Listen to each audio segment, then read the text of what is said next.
Quel match, quelle intensité. Franchement, mon cœur est brisé pour le Français parce que je sais qu'ils ont tout donné. Ils ont bien travaillé ces derniers 2-3 ans. Malheureusement, ils ne pouvaient pas remporter ces matchs.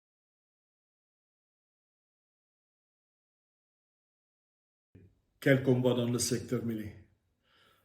Le duel entre Winnie Antonio, Kutsov, Malherbe et Bay, c'était énorme.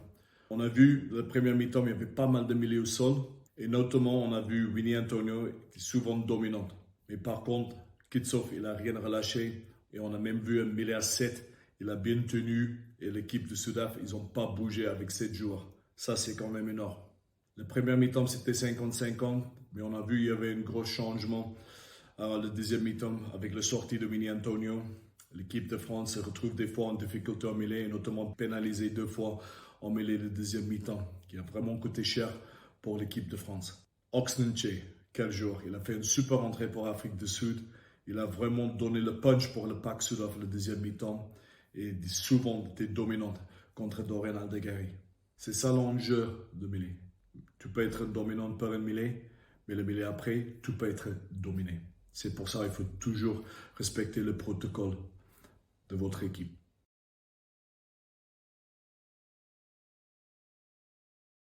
Ce que j'ai trouvé intéressant à la fin du match, on a vu l'arbitre, il a vraiment coupé le chrono et après il a redémarré le chrono chaque fois. Je trouve ça c'était top. Ne pas perdre trop de temps par rapport à la mise en place de mêlée parce que souvent en fin de match, on peut perdre beaucoup de temps pour des mêlées.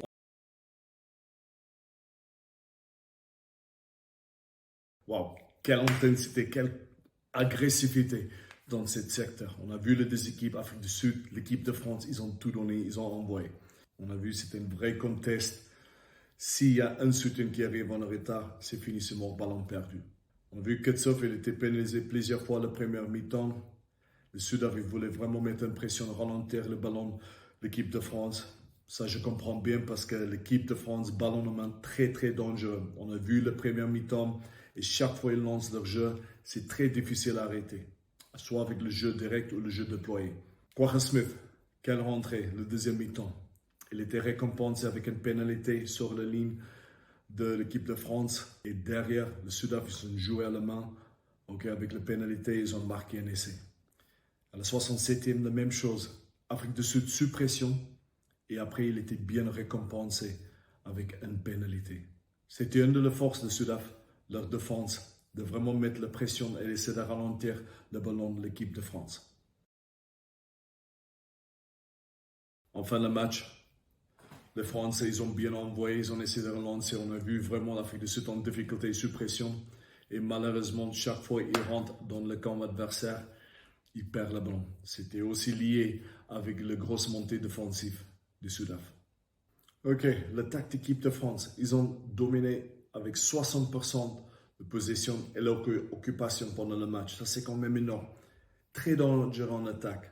On a vu au début, le premier mi-temps, avec l'essai de Cyril Bay. Bon, quel essai, c'était vraiment énorme. Et l'essai avec Mouvaka. Quand les Français arrivent dans le banc d'adversaire, ils sont très difficiles à arrêter.